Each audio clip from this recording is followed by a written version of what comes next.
सालेकसा तालुक्यातील ब्राह्मणटोला येथे श्री महाकाल समितीच्या वतीने भव्य धार्मिक कार्यक्रमाचे आयोजन मोठ्या श्रद्धा आणि उत्साहात करण्यात आले। या 3 दिवसीय सोहळ्यात शिवलिंग स्थापना, प्राणप्रतिष्ठा तसेच हनुमान जन्मोत्सव विधिवत पार पडले। कार्यक्रमाची सुरुवात 30 मार्च रोजी दुपारी कलश यात्रा, वेदी पूजन आणि जलादिवसाने झाली। यावेळी गावातील महिला आणि भाविकांनी मोठ्या उत्साहात सहभाग नोंदविला। यानंतर 31 मार्च रोजी अनादिवासन आणि सायंकालीन व्यस्तशयनाच्या विधी पार पडल्या। 1 एप्रिल रोजी सकाळी शुभमुहूर्तावर शिवलिंग स्थापना आणि हवनाचे आयोजन करण्यात आले। यावेळी मोठ्या संख्येने भाविक उपस्थित राहून पुण्यलाभ घेतला। मोठ्या धार्मिक विधी पंडित उमाशंकर उपाध्याय यांच्या मार्गदर्शनाखाली विधिवत पार पडले।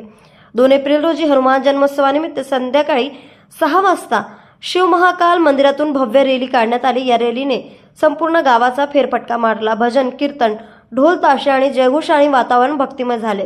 रॅलीच्या समापनानंतर मंदिर परिसरात भव्य महाप्रसादाचे आयोजन करण्यात आले। याचा शेकडो भाविकांनी लाभ घेतला। न्यूज एक्सप्रेस करता सालेकसावरून दिनेश मानकर यांची बातमी।